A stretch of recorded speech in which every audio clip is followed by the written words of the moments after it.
আল্লাহর নির্দেশ ছিল আদমকে সেজদা করো। ইসরাফিল আল্লাহর নির্দেশ পালন করছি, এতে তার দাম কমে নাই, বরং তার দাম বাইরে গেছি। মহাজনের হুকুম পালন করলে যেমন পুরস্কারে পুরস্কৃত হওয়া যায়, হ্যাঁ, নেতার হুকুম পালন করলে যেমন পুরস্কারে পুরস্কৃত হওয়া যায়, মা বাবা আত্মীয় স্বজনের হুকুম পালন করলে যেমন পুরস্কার পাওয়া যায়, আল্লাহর হুকুম পালন করলে বুঝি পুরস্কার পাওয়া যাবে না? কি বলেন, পাওয়া যাবে না? আল্লাহর কোনো হুকুম যদি কোনো বনি আদম পালন করে ফেলে, আল্লাহর বান্দা আল্লাহর হুকুম পালন করেছি, ও মহান মালিক আল্লাহ ওই বান্দাকে এরকম দুনিয়ায় নয়, আল্লাহ তাআলা তার চেয়ে উত্তম দুনিয়া তথা জান্নাত, ওই জান্নাতে স্থায়ীভাবে আল্লাহ তাআলা তাকে বাড়ি দান করবি। সুবহানাল্লাহ। যেই বাড়ির 1 বিঘত জায়গার এত দাম, যেই বাড়ির 1 বিঘত জায়গার এত দাম, দুনিয়া এবং দুনিয়ার মধ্যে যা কিছু আছে, মাউজু ফিল জান্নাতি খায়রুম মিনাদ দুনিয়া ওয়া মা ফিহা। আল্লাহর রাসূল বলেছি, দুনিয়া এবং দুনিয়ার মধ্যে যা যা জিনিস আছে সব কিছু যদি একত্রে করা হয়, আর জান্নাতের 1 বিঘত জায়গা যদি অন্যদিকে করা হয়, দুনিয়া এবং দুনিয়ার মধ্যে যা কিছু আছে সব কিছু দিয়া জান্নাতের 1 বিঘত জায়গা খরিদ করা সম্ভব না। আল্লাহু আকবার, জোরে বলেন আল্লাহু আকবার। আল্লাহর হুকুম পালন করছে 2 নম্বর ফেরেশতাদের মধ্যে থেকে জিবরাইল আল্লাহর হুকুম পালন করছে। আল্লাহর হুকুম, জিবরাইল যিনি নাযালা বিহির রূহুল আমিন আলা কলবিকা লিতাকুনা মিনাল মুনজিরিন, যাকে রূহুল কুদুস বলা হয়, তানাজ্জালুল মালাইকাতু ওয়ার রূহ ফিহা বিইজনি রাব্বিহিম মিন কুল্লি সালামুন হিয়া হাত্তা মাতলাইল ফাজর। আল্লাহর কোরআনে বলে দিছে, একটা রাত্র এমন আছে, ওই রাত্রটা হলো লাইলাতুল কদরের রাত্র। ওই রাত্রে জিবরাইল আমিন ফেরেশতাদের জামাত নিয়ে জমিনে আসে, আইসা দেখে কোন নারী কোন পুরুষ ইবাদতের হালতে আছে। যারা ইবাদতের হালতে আছে তাদের নামটা আলাদা লিস্টি করা হয়। তাদের জন্য রুহুল আমিন অর্থাৎ রুহুল কুদুস জিবরাইল আমিন নিজে ফেরেশতাদেরকে নিয়ে দোয়া কইরা বলে, আল্লাহ তোমার বান্দা বান্দীদেরকে ইবাদতে পাওয়া গেছি, তুমিও তোমার বান্দা বান্দীদের নাম জান্নাতীদের লিস্টের মধ্যে উঠায়া দাও। সুবহানাল্লাহ। আল্লাহ তাআলা আমাদেরকে কিছু কিছু বিষয়ে সিদ্ধান্ত দিয়ে দিছেন যে এই সব বিষয়ের ব্যাপারে তোমরা ডানে বামে সামনে পিছনে তাকাবে না। আমি যেই সিদ্ধান্ত তোমাদেরকে দিয়েছি সেই সিদ্ধান্তগুলো তোমরা মানবে। আমি তোমাদের রব হয়ে আমি তোমাদেরকে বলছি, তোমরা যদি আমার এই সব সিদ্ধান্তগুলো যদি মানো, তাহলে আমার পক্ষ থেকে তোমরা চির সুখময় জান্নাতে তোমরা যাবা। আল্লাহর সিদ্ধান্ত, আল্লাহর হুকুম আমরা যদি মানি, তাহলে আল্লাহর পক্ষ থেকে আল্লাহ তাআলা আমাদেরকে জান্নাত দান করবেন। সুবহানাল্লাহ বলবেন না? আল্লাহর হুকুম যদি আমরা মানি, তাহলে তিনি আমাদেরকে পুরস্কৃত করবেন। আর উনি যে সমস্ত হুকুমগুলো আমাদেরকে করেছেন, ওই সব হুকুমগুলো আমরা মানব, তাহলে তিনি আমাদের উপরে সন্তুষ্ট হবেন। আমরা তো সবার হুকুম মানার চেষ্টা করি। হ্যাঁ, বাবাই হুকুম করলে বাবার হুকুমটা আমরা পালন করি, মায় যদি হুকুম করে তাহলে মায়ের হুকুমটা আমরা পালন করি, যদি বিবি সাহেবা যদি কোনো হুকুম করে তাহলে ওটাও আমরা পালন করি। বিবি কইছে আজকে বাসায় আনার সময় শুনো নিয়ে আইবা, নাহলে কিন্তু খবর আছে। তো এই মিয়ায় কাজ শেষ করে বাজারে গিয়া শুনু কি না তারপরে বাড়িতে গেছে, কারণ বেগমে নির্দেশ দিছে যদি শুনো যদি না নিয়ে যায় তাহলে বেগমে কিন্তু ফায়ার হয়ে যাব। তো বিবির হুকুম পালন করি। সন্তান যদি কোনো কিছুর আবদার করে সে আবদার আমরা পালন করি। কিন্তু দুঃখজনক বিষয় হলো, যিনি আমাদেরকে সৃষ্টি করেছেন, যিনি আমাদেরকে সৃষ্টি করেছেন তিনি কে? সবাই বলেন তিনি কে? আল্লাহ সৃষ্টিকারী। তিনি আমাদেরকে সৃষ্টি করে হুকুম দিয়েছেন যে তোমরা আমার হুকুম পালন করো। দুনিয়ার সব মানুষের হুকুম পালন করি, কিন্তু আল্লাহর হুকুমের বেলা আসলে যত সব খামখেয়ালি করি। সবার হুকুম আমরা পালন করি, সবাইকে আমরা খুশি করি। যখন যে কেউ আদেশ করলে পরে আদেশটা পালন করি, কিন্তু আল্লাহ আমাদেরকে সৃষ্টি করেছি, আল্লাহ সৃষ্টি করে আমাদেরকে আদেশ করেছি। আল্লাহ তাআলার সৃষ্টি করা মাখলুক আল্লাহ তাআলার হুকুমের অমান্য করবে, তার কোনো দুঃসাহস থাকার কথা না। তবে হ্যাঁ, মানুষ ও জিন যারা যত মাখলুক আছে, কোনো মাখলুক আল্লাহর হুকুমের খেলাফ চলে না। এই যে আসমান, এটা আল্লাহর হুকুমের খেলাফ চলতে পারে না। জমিন, যেই জমিনে আমরা বসে রয়েছি বাবা, এই জমিনও আল্লাহর হুকুমের খেলাফ চলে না। যে সূর্যটা প্রতিদিন সকালবেলায় ওঠে, ও সূর্য তার নিজস্ব কক্ষপথে চলে, সে চাইলেও অন্য কোনো পথে চলতে পারে না।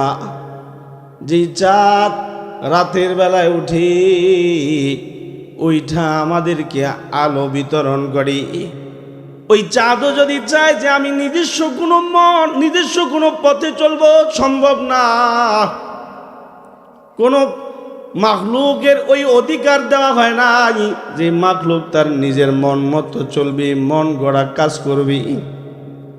বরং সব মাখলুককে আল্লাহ তাআলা বাধ্যবাধকতা করে দিয়েছি। শুধুই মাত্র ইনসান আর জিনদেরকে আল্লাহ তাআলা স্বাধীনতা দিয়ে দিছি।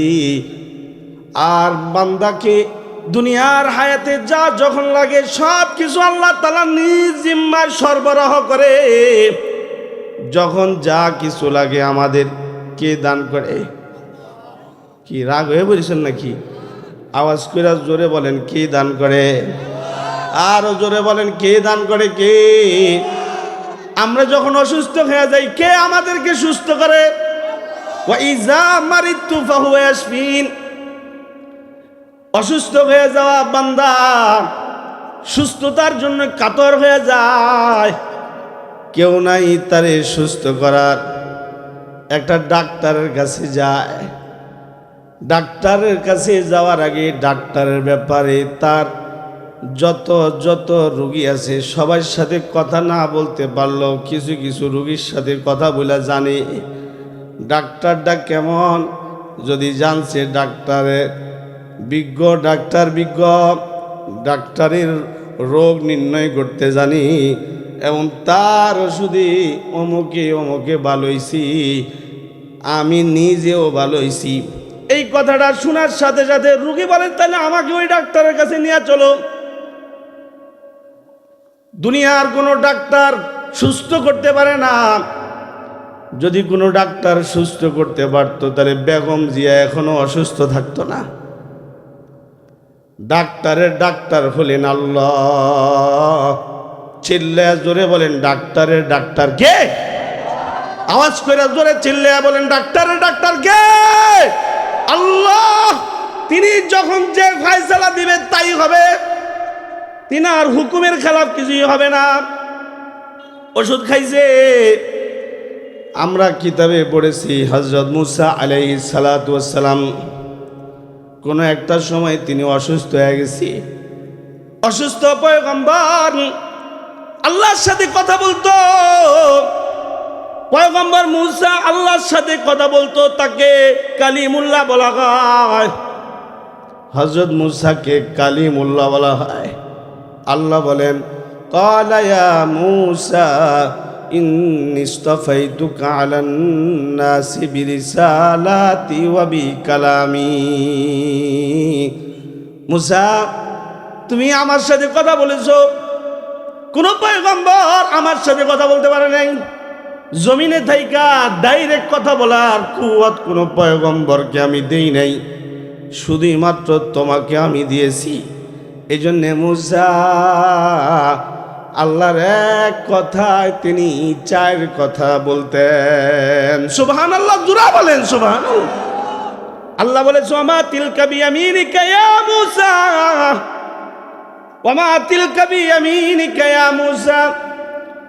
হযরত মুসা বলতেন হিয়া আসায়া আতাওয়াক্কাউ আলাইহা ওয়া আহুশু বিহা আলা গনামি ওয়ালিয়া ফিহা মারিব উখরা। আল্লাহ জিজ্ঞাসা করছে মুসা তোমার হাতে কি? হযরত মুসা আল্লাহ তাআলার সাথে কথা বইলা মজা পাইতো, আল্লাহর হুকুম পালন করে মজা পাইতো। মুসা পয়গম্বর অসুস্থ হয়ে গেল। হযরত মুসা আল্লাহকে জানাইল, আল্লাহ আপনার গোলাম মুসা অসুস্থ হয়ে গেছে। আল্লাহ বলছেন মুসা অমুক গাছের যে ছাল আছে ছালটা নিয়ে দুইয়া বিসমিল্লাহ বইলা পানি পান করো। আল্লাহ আমি আল্লাহ তোমারে সুস্থ করে দেব।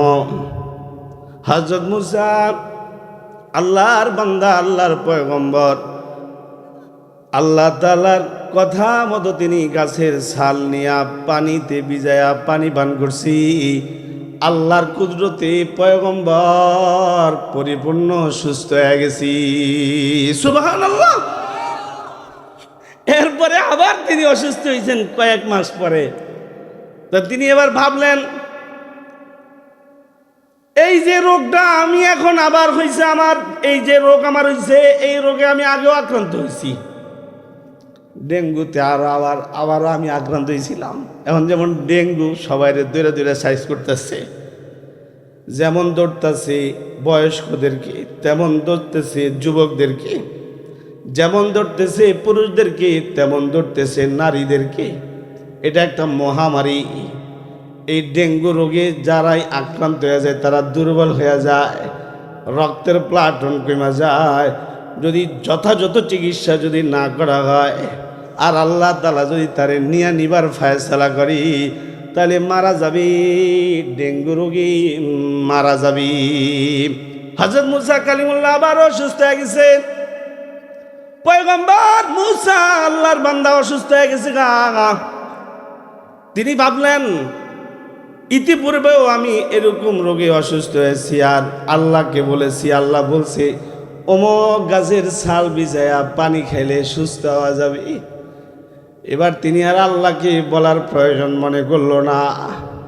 মিয়া নিজে গিয়া কুড়াল দিয়া কুবাইয়া গাছের ছাল আইনা ভিজায় ভিজা পানি পান করে মাগার সুস্থ হয় না।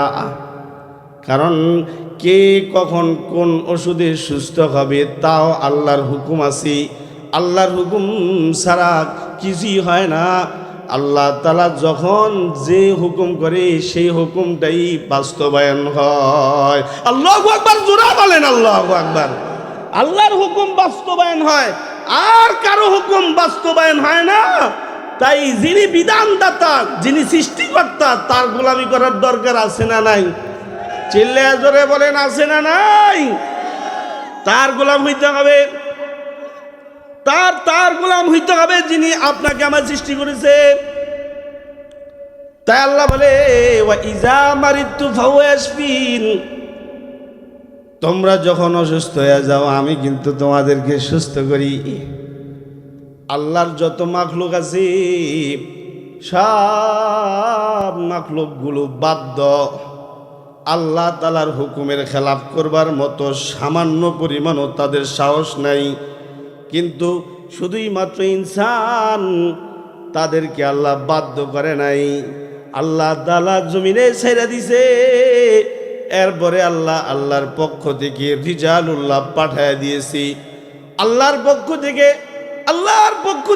আল্লাহ তাআলার মনোনীত পুরুষ পয়গম্বররা জমিনে আইছে। জমিনে আইসা তিনারা আল্লাহর দিকে মানুষদেরকে আহ্বান করেছে।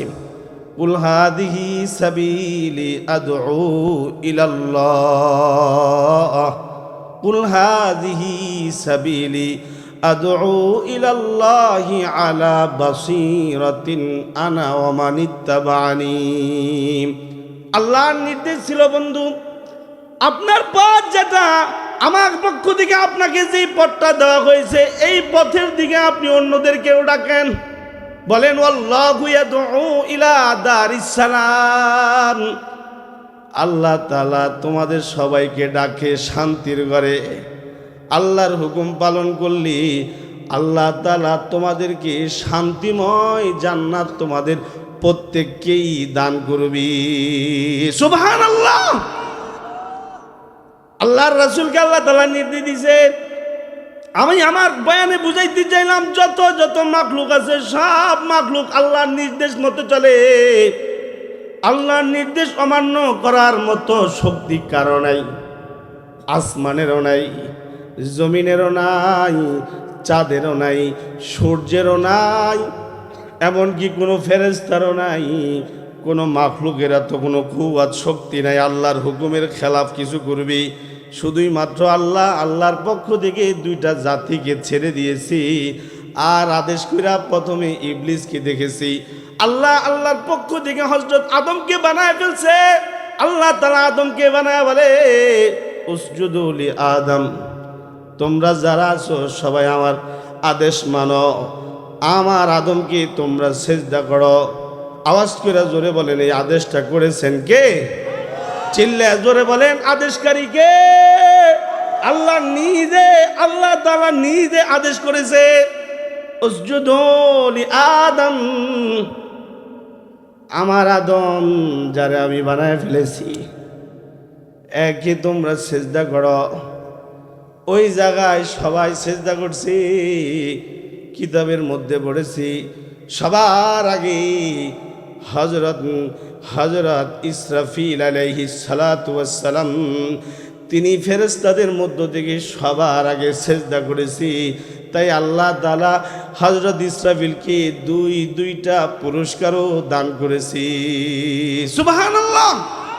একটা পুরস্কার হলো হযরত ইসরাফিলের গোটা মাথার মধ্যে আল্লাহর কোরআন লেখা দিছে। আপনার আমার মাথায় কোরআন লিখবো তো জায়গা নাই, সূরা ইখলাস লিখবো অত জায়গা নাই, সূরা ফাতিহা লিখবো অত জায়গা নাই। বাবা হযরত ইসরাফিল আলাইহিস সালাম, আল্লাহ তাআলা ওনাকে যে মাথাটা দিয়েছি, ওই মাথা মোবারকের মধ্যে লৌহে মাহফুজের কোরআন পুরাটাই ওনার মাথার মধ্যে আল্লাহ তাআলা কুদরতিভাবে লেখা দিয়েছি। সুবহানাল্লাহ। আমার আদেশ পালন করেছো, পুরস্কার গ্রহণ করো। এক নম্বর পুরস্কার হলো তুমি যখন তো আমার আদেশ পালন করছো, তোমার মাথায় কোরআন থাকবে। আমার বন্ধুর উম্মতের যাদের কাছে কোরআন পাওয়া যাবে, যাদের কাছে নবীজির হাদিস পাওয়া যাবে, যাদের কাছে আল্লাহর হুকুম নামাজ পাওয়া যাবে, যাদের কাছে জিকির পাওয়া যাবে, ও বান্দা ও বান্দি যদিও জমিনে থাকবি, তার কদম আল্লাহ তাআলা জান্নাতের জন্য বরাদ্দ করেছি। সুবহানাল্লাহ। 2 নম্বর পুরস্কার হলো ইসরাফিল, তোমাকে আমি বাঁশি ফু দেওয়ার জিম্মাদারি দিলাম। আসমান বানায় নিলাম, জমিন বানায় নিলাম, বনি আদম বানায় নিলাম, জিন্নাতদেরকেও বানায় নিলাম। এই আসমান জমিনকে একদিন আমি ভেঙে ভেঙে টুকরা টুকরা করে ফেলব। আল্লাহর কোরআনে বলে ইজা জুলজিলাতিল আরদু জিলজালাহা ওয়া আখরাজাতিল আরদু আসকালাহা ওয়া ক্বালাল ইনসানু মা লাহা ইয়াওমাইযিন তুহাদ্দিসু আখবারাহা বিআন্না রাব্বাকা আওহালাহা ইয়াওমাইযিন ইয়াসদুরুন নাসু আশতাতাল লিয়ারাউ আ'মালাহুম فمن يعمل مثقال ذرة خيرا يرى ومن يعمل مثقال ذرة شرا يرى। যে আসমান আমাদের মাথার উপরে ঝুলন্ত আছে, এটা ওই যে মালিক আল্লাহ তিনি এটাকে ঝুলায় রাখছে। যে জমিন আমাদেরকে ধারণ করেছে, আমাদের ঘর বাড়িগুলাকে ধারণ করেছে, এই জমিনকে আল্লাহ নির্দেশ দিয়া এখনো ধরে রাখছে। কখনো কখনো এই জমিনের মধ্যে কম্পন আসে, এটা জমিন জমিন থেকে দেয় না, তাকে আদেশ করা হয়। আওয়াজ করে চিল্লে জোরে বলেন, তাকে আদেশ করেন কে? আরো জোরে বলেন, তাকে আদেশ করেন কে? আল্লাহ তারে আদেশ করে, জমিন কম্পন হবে। পাহাড়ে ফার যাएंगे जमीन पर जलजला होगा, पहाड़े फर जाएंगे जमीन पर जलजला होगा, मोहम्मद तख्त पर होगा, अदालत पर खुदा होगा, मोहम्मद तख्त पर होगा, अदालत पर खुदा होगा। আমরা মনে করতেছি জমিনের উপরে বড় বড় পাহাড় আছে, ওই পাহাড়গুলোই আমাদের বসবাসের জমিন ঠিক রাখবে। আল্লাহ বলে, না না, এই পাহাড়ও আমার আদেশ পালন করতেছি।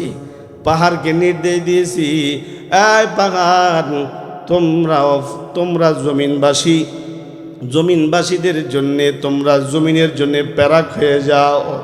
আল্লাহর পক্ষ থেকে পাহাড় জমিনের উপরে প্যারাক স্বরূপ আছি। এই পাহাড়গুলোকেও আল্লাহ তাআলা তুলার ন্যায় বাতাসে উড়ায় দিবি। তাও আল্লাহ আল্লাহর কোরআনে বলেন, আল কারিআতু মাল কারিআহ ওয়া মা আদরাকা মাল কারিআহ ইয়াওমা ইয়াকুনুন নাসু কাল ফারাশিল মাবসুস ওয়া তাকুনুল জিবালু কাল ইহনিল মানফুশ ফাম্মা মান সাকুলাত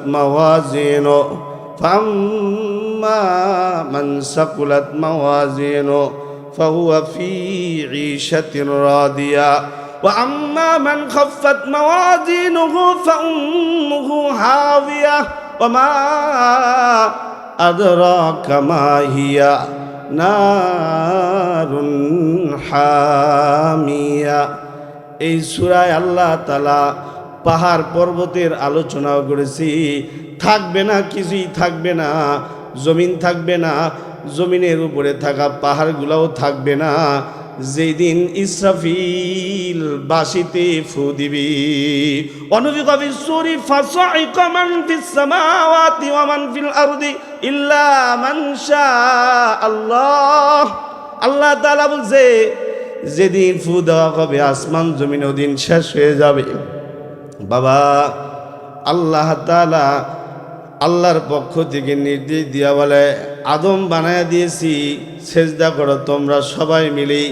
হযরত ইসরাফিল সবার আগে সেজদা দিছে। আল্লাহ তাআলা তারে দুইটা পুরস্কার দিয়েছি। এক নাম্বার পুরস্কার হলো তার মাথায় আল্লাহ তাআলা লৌহে মাহফুজের কোরআন তার মাথায় আল্লাহ তাআলা লিখে দিছি। দুই নাম্বার পুরস্কার হলো আল্লাহর নির্দেশ পালন করছে, আল্লাহর আদেশ পালন করছে। তাই আল্লাহ তাআলা তাকে বাঁশি তাকে দান করেছে যে তুমি ফু দিবা, তুমি বাঁশির দায়িত্বটা তোমাকে দেওয়া হইল, তুমি সিংহায় ফু দিবা। আমি যখন নির্দেশ দিব তোমাকে, আদেশ যখন আমি তোমারে দিব, আমার আদেশ তোমাকে দিলে পরে তুমি বাঁশিতে ফু দিয়া দিবে, সিংহার মধ্যে ফু দিয়া দিবে। এই দুইটা পুরস্কার আল্লাহর পক্ষ থেকে আল্লাহ তাআলা হযরত ইসরাফিল আলাইহিস সালাতু ওয়াস সালাম, যিনি ফেরেশতাদের মধ্যে একজন ফেরেশতা, বড় বড় 4 ফেরেশতা আছে, এর মধ্যে একজন ফেরেশতা হলো ইসরাফিল। আল্লাহর পক্ষ থেকে আদেশ পায়া সাথে সাথে পালন করেছে। আল্লাহ তাআলা তাকে দুইটা পুরস্কার দিয়া সম্মানিত করেছি। সুবহানাল্লাহ। আল্লাহর নির্দেশ ছিল, এই ফেরেশতা আদমকে সেজদা করো। ইসরাফিল আল্লাহর নির্দেশ পালন করছি, এতে তার দাম কমে নাই, বরং তার দাম বাইরে গেছি। মহাজনের হুকুম পালন করলে যেমন পুরস্কারে পুরস্কৃত হওয়া যায়, হ্যাঁ, নেতার হুকুম পালন করলে যেমন পুরস্কারে পুরস্কৃত হওয়া যায়, মা বাবা আত্মীয় স্বজনের হুকুম পালন করলে যেমন পুরস্কার পাওয়া যায়, আল্লাহর হুকুম পালন করলে বুঝি পুরস্কার পাওয়া যাবে না? কি বলেন, পাওয়া যাবে না? আল্লাহর কোনো হুকুম যদি কোনো বনি আদম পালন করে ফেলে, আল্লাহর বান্দা আল্লাহর হুকুম পালন করেছি, ও মহান মালিক আল্লাহ ওই বান্দাকে এরকম দুনিয়ায় নয়, আল্লাহ তাআলা তার চেয়ে উত্তম দুনিয়া তথা জান্নাত, ওই জান্নাতে স্থায়ীভাবে আল্লাহ তাআলা তাকে বাড়ি দান করবি। সুবহানাল্লাহ। যেই বাড়ির 1 বিঘত জায়গার এত দাম, যেই বাড়ির 1 বিঘত জায়গার এত দাম, দুনিয়া এবং দুনিয়ার মধ্যে যা কিছু আছে, মাউজু ফিল জান্নাতি খায়রুম মিনাদ দুনিয়া ওয়া মা ফিহা। আল্লাহর রাসূল বলেছি, দুনিয়া এবং দুনিয়ার মধ্যে যা যা জিনিস আছে সব কিছু যদি একত্রে করা হয়, আর জান্নাতের 1 বিঘত জায়গা যদি অন্যদিকে করা হয়, দুনিয়া এবং দুনিয়ার মধ্যে যা কিছু আছে সব কিছু দিয়া জান্নাতের 1 বিঘত জায়গা খরিদ করা সম্ভব না। আল্লাহু আকবার, জোরে বলেন আল্লাহু আকবার। আল্লাহর হুকুম পালন করছে। 2 নম্বর ফেরেশতাদের মধ্যে থেকে জিবরাইল আল্লাহর হুকুম পালন করছে। আল্লাহর হুকুম। বড় হুজুর আসতেছে, নেতারাও এখানে আছে, ওনারা কিছু কথা আপনাদেরকে শোনাবে। আমি অল্প কথা বলেই শেষ, কারণ শীতও ধরছে, অনেক শীত, লম্বা করে বয়ান শোনার দরকার নাই। আজকের যিনি প্রধান ওয়াইজ আমার মুরব্বী এবং বাংলাদেশের প্রখ্যাত আলেমে দ্বীন, যিনি খালি ওয়াজ করেই বেড়ান না, ইলমি দ্বীনের খেদমত করেন, বলতেছিলেন মুসলিম শরীফ পড়াই, সামনে কিছুদিন পরেই আমাদের খতমে বুখারী, হুজুর বলতেছেন, আল্লামা বলতেছেন কিছুদিন পরেই আমাদের খতমে বুখারী। এ ওয়াজ মাহফিল করতে গিয়া হাদিসের কিতাব পড়াইতে গিয়ে একটু ব্যাঘাত ঘটতেছে। প্রতিদিনই মানুষের আবেদন পূরণ করতে হয় হুজুরের। তো বলতেছে তাড়াতাড়ি যদি একটু বয়ান করে যাইতে পারি, তাহলে আল্লাহর নবীর হাদিসের খেদমত মাদ্রাসায় গিয়া কর্ম। কাজে আমি আপনাদেরকে বিরক্ত করতে চাই না। আপনারা যারা শ্রোতা হয়ে এই অধমের সামনে বসেছেন, আপনাদেরকে বিরক্ত করবার মতো কোনো এরাদা আমার নাই। আর নেতা সাহেব যারা আছেন, ওনাদেরকে তো বিরক্ত করার সুযোগই নাই, নাহলে খবর আছে। ঠিক আছে না? তো যাই হোক, হযরত ইসরাফিল আল্লাহর হুকুম পালন করছে। এতে দাম বাড়ছে না কমছে? কি কন্যা কেন, দাম বাড়ছে না কমছে? 2 নম্বর, জিবরাইল যিনি নাযালা বিহির রূহুল আমিন আলা কলবিকা লিতাকুনা মিনাল মুনজিরিন, যাকে রূহুল কুদুস বলা হয়। তানাজ্জালুল মালাইকাতু ওয়ার রূহ ফিহা বিইজনি রাব্বিহিম মিন কুল্লি সালামুন হিয়া হাত্তা মাতলাইল ফাজর। আল্লাহর কোরআনে বলে দিছে, একটা রাত্র এমন আছে, ওই রাত্রটা হলো লাইলাতুল কদরের রাত্র। ওই রাত্রে জিবরাইল আমিন ফেরেশতাদের জামাত নিয়ে জমিনে আসে, আইসা দেখে কোন নারী কোন পুরুষ ইবাদতের হালতে আছে। যারা ইবাদতের হালতে আছে তাদের নামটা আলাদা লিস্টি করা হয়। তাদের জন্য রুহুল আমিন অর্থাৎ রুহুল কুদুস জিবরাইল আমিন নিজে ফেরেশতাদেরকে নিয়ে দোয়া কইরা বলে, আল্লাহ তোমার বান্দা বান্দীদেরকে ইবাদতে পাওয়া গেছি, তুমিও তোমার বান্দা বান্দীদের নাম জান্নাতীদের লিস্টের মধ্যে উঠায়া দাও। সুবহানাল্লাহ। অথবা লাইলাতুল বরাতের রাত্রেও আসতে পারে। এই রুহুল আমিন হযরত জিবরাইল আলাইহিস সালাম, তিনি আল্লাহর হুকুম আদমকে সেজদা করেছেন। তাই আল্লাহ তাআলা বলে, আদমকে তুমি দ্বিতীয়বারে সেজদা করেছো, আমি কিতাবে পড়ছি। বাবা যুবক ভাই, আপনারা আল্লাহওয়ালাদেরকে ডেকে এনেছেন এবং আলহামদুলিল্লাহ আপনাদের গাজীপুরের শ্রীপুরের কাউরাইবাসীর যারা সর্বজনের কাছে স্বীকৃত, তারাও বসে বসে বয়ান শুনছেন। আপনারা খুব মনোযোগ দিয়ে কথাটা শুনেন। আল্লাহর হুকুম পালন করলে লস নাই। আল্লাহর হুকুম পালন যে করবি, আল্লাহ তাআলা কখনো কখনো বান্দা বান্দিকে নগদেই পুরস্কার দান করে, আবার কখনো কখনো নগদ তো দেয়। মৃত্যুর পরে কবর নিয়েও আল্লাহ পুরস্কার দিবি। ময়দানে মাশরে আল্লাহ আল্লাহর আরশে আজিমের নিচে বসায়া নিজে মেজবান হইয়া আল্লাহর গোলাম যে ছিল, আল্লাহর হুকুম পালন করছে, আল্লাহ আল্লাহর আরশের নিচে বসায়া এরকম সুন্দর সুন্দর চেয়ারের মধ্যে বসায়া আল্লাহ নিজে ওই গোলামদেরকে আল্লাহ মেহমানদারি করবি। সুবহানাল্লাহ। আল্লাহর মেহমান হইতে রাজি আছেননি? আল্লাহর মেহমান হওয়া চাই। হযরত জিবরাইল আল্লাহর হুকুম পালন করছে। আল্লাহ বলে, জিবরাইল দেখলাম তুমি সেজদায় পড়ে গেছো গা, তাহলে তোমারও পুরস্কার দিতেছি। আমার জমিনে পয়গম্বর যাবে, হযরত আদম থেকে নিয়ে আমার পয়গম্বর মুহাম্মদুর রাসূলুল্লাহ সাল্লাল্লাহু আলাইহি ওয়াসাল্লাম, এই বিশাল একটা পয়গম্বরদের জামাতকে আমি দুনিয়ায় পাঠাবো, যারা জমিনে গিয়া আমার বান্দা বান্দিদেরকে আমার কথা শুনাইব, এদের কাছে আমার বার্তা নিয়ে যাইবা। তোমারে আমি বানাইলাম পিয়র, তুমি আমার কথাগুলো নিয়ে আমার পয়গম্বরদের কাছে তুমি রাখবা। আল্লাহু আকবার, জোরে বলেন আল্লাহু আকবার। ইনদা সিদরাতিল মুনতাহা, আল্লাহ বলে ইনদা সিদরাতিল মুনতাহা ইনদাহা জান্নাতুল মাওয়া। ইনদা সিদরাতিল মুনতাহা, আল্লাহ আল্লাহর কোরআনে বলে, বন্ধু আপনি তো তারে দেখেছেন, সিদরাতুল মুনতাহায় আপনি তাকে দেখেছেন। সে যে কি জিবরাইল, তার আলোচনা আল্লাহ তাআলা সূরা নজমে করেছি, একাধিক সূরায় আল্লাহ তাআলা জিবরাইলের আলোচনা করেছি। আল্লাহর হুকুম জিবরাইল যখন পালন করছে, বাবা ভাই, আল্লাহ তাআলা তার মর্যাদা বাড়ায় দিয়েছি। আমরাও যদি আল্লাহর হুকুম পালন করি, আল্লাহ তাআলাও আমাদের মর্যাদা বাড়ায় দিবি। সুবহানাল্লাহ। তাহলে আল্লাহর হুকুম অনেক, এর মধ্যে একটা হুকুম হলো নামাজ। নামাজ এটা আল্লাহর হুকুম। আওয়াজ করে জোরে বলেন, নামাজ আদায় করতে হবে। এই হুকুম দিয়েছেন কে? মসজিদের সাথে মাহফিলের আয়োজন হয়েছে। পশ্চিম শিমুলতলা ডালিপাড়া জামে মসজিদ ও যুব সমাজের উদ্যোগে ৭ম বার্ষিকী ওয়াজ ও দোয়ার মাহফিলের মেহমান অতিথিগণ, মান্যবর্গ ব্যক্তিগণ সবাই এখানে আলহামদুলিল্লাহ উপস্থিত আছে। এবং আজকের যিনি প্রধান আলোচক, যিনি আমার মুরব্বী, তিনিও এখানে উপস্থিত আছি। আল্লাহ তাআলার হুকুম হলো নামাজ পড়ো, নামাজের পাবন্দি করো। কারণ তুমি যখন জমিনে চলাফেরা করবা, তোমার মাথাটা উঁচু থাকে।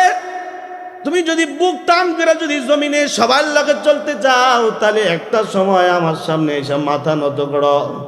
তুমি বান্দা, তুমি বান্দি যখন তোমার কপাল আর নাক জমিনে রাইখা ঘষাঘষি করবা, তখন আমি আল্লাহ তাআলা তোমার মর্যাদা বাড়ায় দিই, আমি আল্লাহ তোমার মর্তবা বাড়ায় দিই, তখন তোমার ইজ্জত বাড়ায় দেই।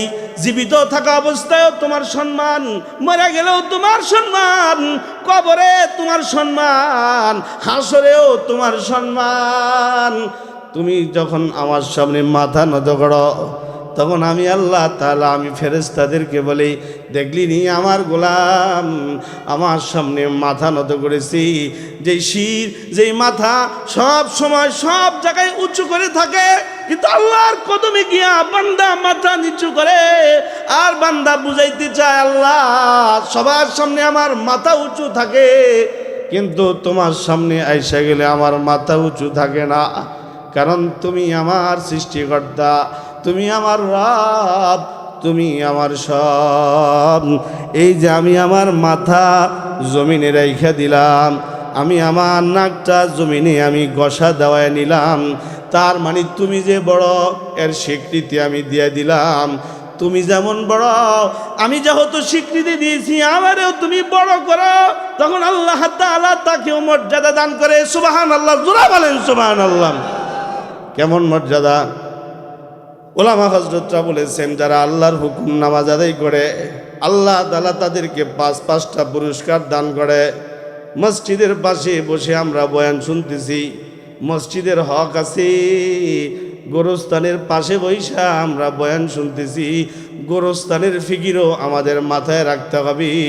দুনিয়ায় থাকা অবস্থায় আমরা আমাদের হায়াত গুজার করতেছি, হায়াতটাকে আমরা শেষ করতেছি, আখিরাতের দিকে আমাদের অগ্রসর হচ্ছি।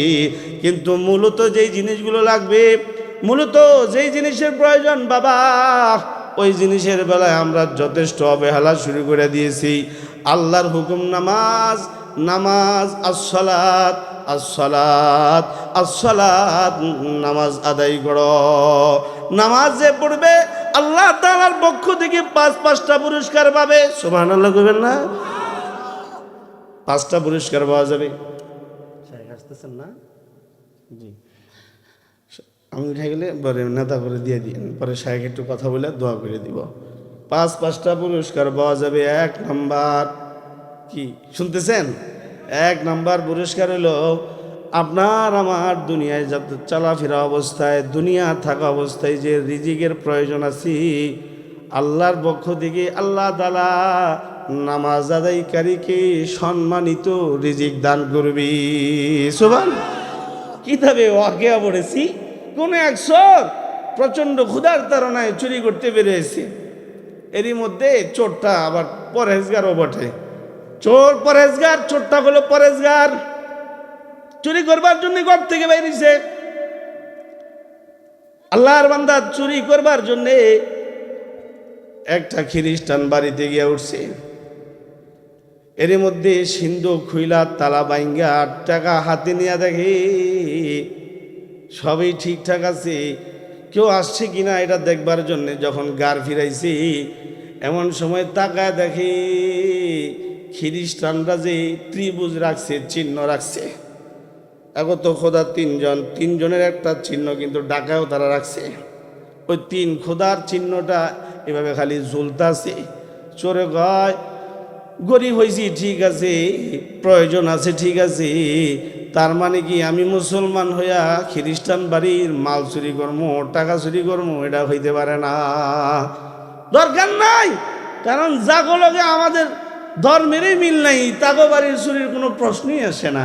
চুরি না করে বাড়িতে চলে গেছে, পরের দিন ক্ষুধা তো লাগছে, আবার চুরি করার নিয়তে বাইরে হইছে। অন্ধকারে যখন মানুষের বাড়িতে গিয়ে উঠে তখন তো আর দিশ থাকে না, খেয়াল থাকে না।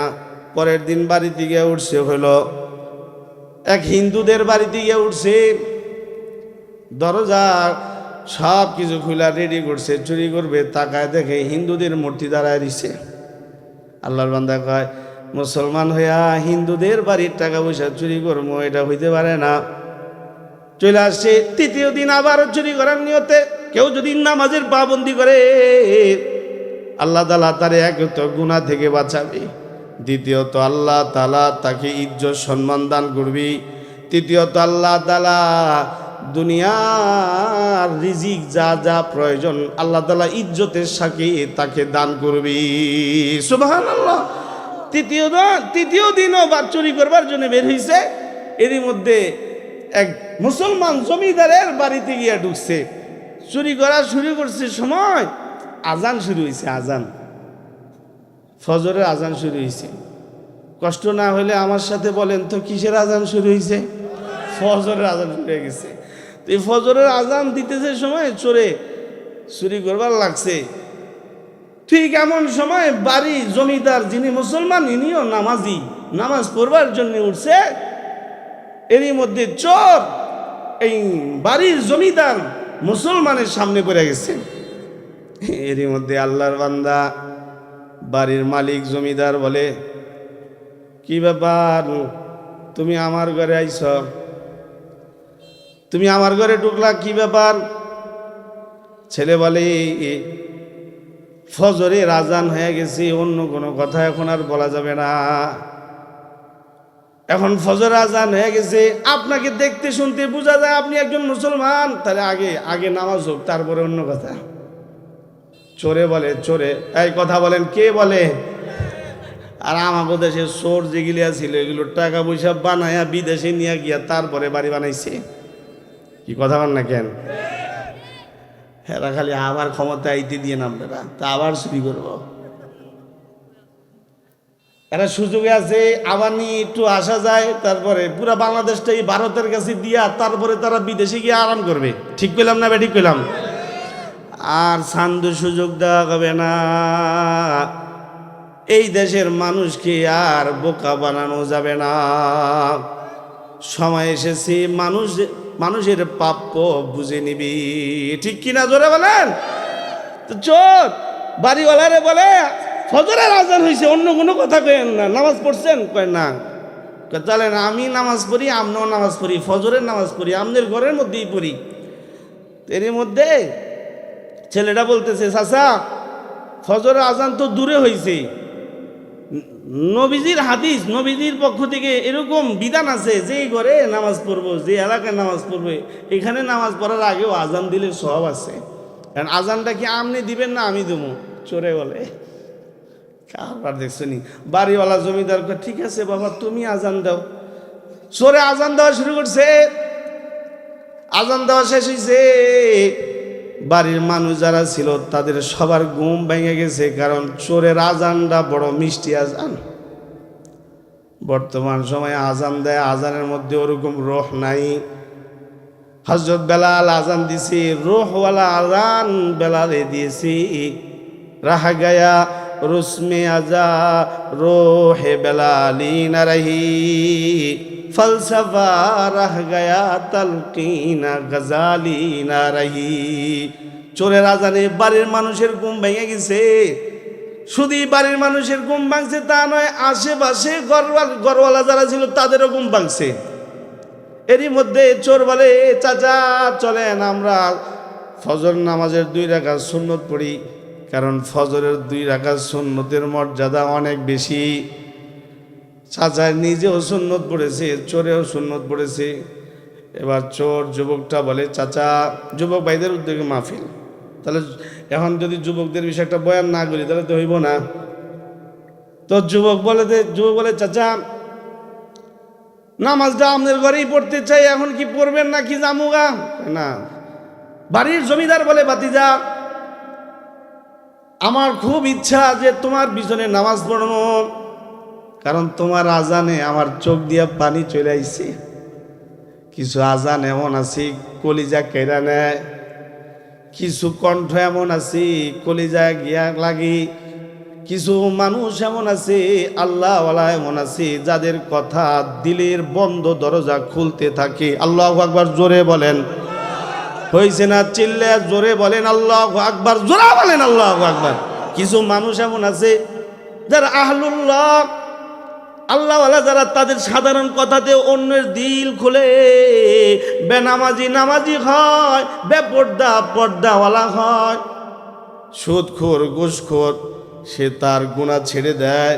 ছেলেটা বলে, চাচা তাহলে ঠিক আছে আপনি নামাজ পড়ান। বাড়ির জমিদার বলে, মুসলমান জমিদার বলে, না না, আমি নিয়ত করে লাইছি তুমি আজকে আমার ফজরের ইমাম হইবা, আমি একামত দেই, তুমি ইমামতি করো। সোরে সামনে দাঁড়ায় একেবারে সহি কেরাত দিয়া নামাজ পড়াইছে। যখনই আল্লাহর কালামের তেলাওয়াত নামাজে দাঁড়ায় দাঁড়ায় চোরে করছে, পিছনে দাঁড়ায় থাকা বাড়িওয়ালা জমিদার কেঁদে বুক ভাসায় ফেলছে। এক পর্যায়ে কানতে কানতে দাড়ি বিঁধছে, বুক বিঁধছে। নামাজ শেষ হয়ে গেছে, পরে চোর কয় জায়গা আর থাকবো না।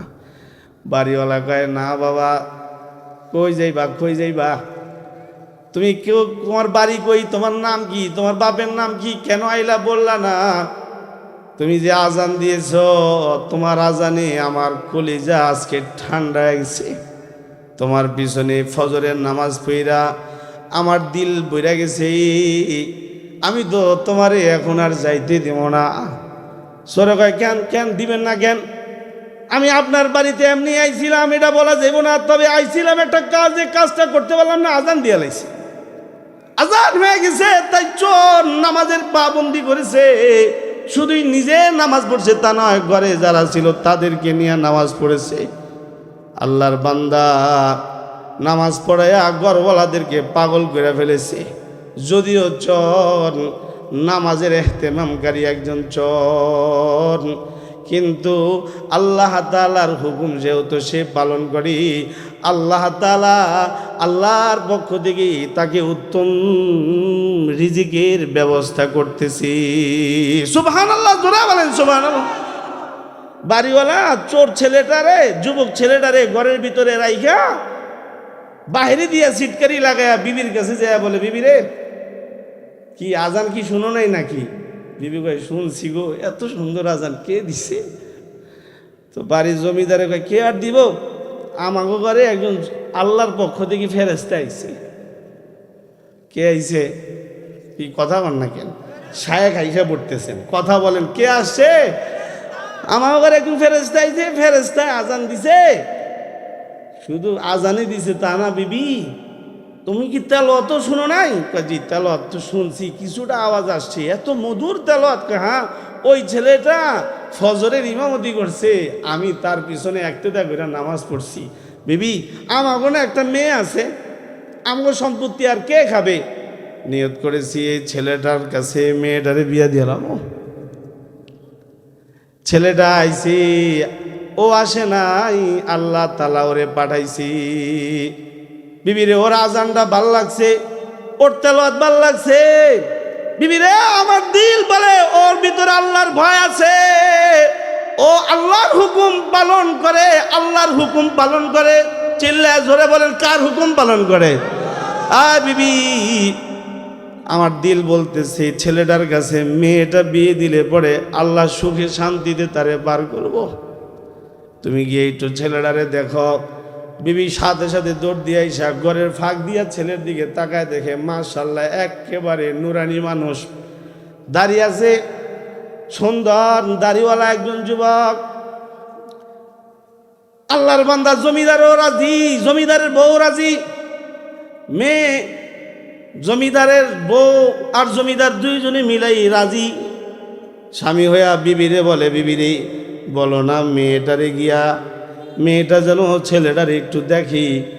কতজনই তো আমার মেয়েটারে, একমাত্র একটা কন্যা আমার, এই কন্যারে কত মানুষ বিয়ে করতে চায়, কিন্তু আমার মেয়েটা বিয়ে বসে না, মেয়েটা বিয়ে বসে না। বিবি তারে যায় আমার মেয়েটাকে বলো, সেও যেন ছেলেটার একটু দেখে, ওর যদি পছন্দ হয় তাহলে আমরা আজকে এইখানে কাম সেরালাম। স্বামী তথা জমিদারের কথায় তার স্ত্রী তার কন্যাকে নিয়ে আর ছেলেরে দেখাইছে। মেয়েটা ছেলে দেখা আলহামদুলিল্লাহ বলছে, শেষ শেষ শেষ না না হয়ে গেছে, হয়ে গেছে, 5 মিনিট, ওই যে 1 মিনিট আইসা পড়ছে, আইসা পড়ছে, হুজুর কো শায়েখ আইসা পড়ছেন। জি জি শেষ। নারায়ে তাকবীর। কারণ ওনারা তো সব জায়গায় বয়ান করে। জি জি, আমরা যে খালি বয়ান করি তা না, নেতারাও কিন্তু বয়ান করে। কি কথাটা কি মিথ্যা কথা কইছি? মাশাআল্লাহ, তার মানে দেওবন্দি একজন আলেমের ছেলে। মারহাবা কোন? আল্লাহু আকবার, নারায়ে তাকবীর। বয়ান তো ওনারা করে সব জায়গায়, এখনো করবো, আমি শেষ করে দিতেছি একটু একটু শেষ। আমি তো ফিনিশিং দিয়ে লাইতেছি, বড় হুজুরও আয়া পড়তেছে। তো আল্লাহর বান্দা উনি ওনার বিবিরে নিয়া মেয়েরে বলছে, মেয়ে ছেলে দেখা খুশি। না ঠিক আছে তাইলে, কারণ ছেলেটা যেমনই দেখেছি কিন্তু এর ভিতরে আল্লাহর ভয় আছে, সে আল্লাহর হুকুম পালন করে। সে কার হুকুম পালন করে? শায়েখ আইসা গেছে, আল্লাহর হুকুম পালন যেহেতু করে, তাহলে আমি এই ছেলের কাছে বিয়ে বসবো, সমস্যা নাই। মেয়ে মারে জানাইছি, স্ত্রী গিয়া স্বামীরে জানাইছি, স্বামী স্ত্রী আর কয়েকজন মানুষ নিয়া ঘরে চুরি করতে আসা যুবকের কাছে নিজের আদরের দুলালিকে তুলা দিয়াছি। তুলা দিয়া বলে, আমার এই কন্যাটা তোমার হাতে দিলাম বাবা, আমার যত সম্পত্তি আছে সব সম্পত্তি আমি তোমাদের মধ্যে বন্টন করে দিলাম। আল্লাহর বান্দা চোর বলে, আল্লাহ চুরি করতে আইসা এরকম পুরস্কার পাওয়া যায়, আর যদি সত্যি সত্যি তোমার গোলামি করা যায় তাহলে তোমার মতো মালিক কেউ পাওয়া যায়। চুরি করতে আইসা যদি এরকম পুরস্কারই যদি পাওয়া যায় তাহলে তোমার মতো রবের গোলামি করলে তো তোমার জান্নাতও পাওয়া যায়, তোমাকেও পাওয়া যায়। আল্লাহু আকবার, জোরে বলেন আল্লাহু আকবার। আল্লাহ তাআলা আমাদের সবাইকে হায়াতের বাকি সময় আল্লাহর গোলামি করবার তৌফিক দান করুন, আমিন। শায়েখ এসে গেছেন। আসসালামু আলাইকুম ওয়া রাহমাতুল্লাহ। যার কথা তো বলছি, বারবার বলছি।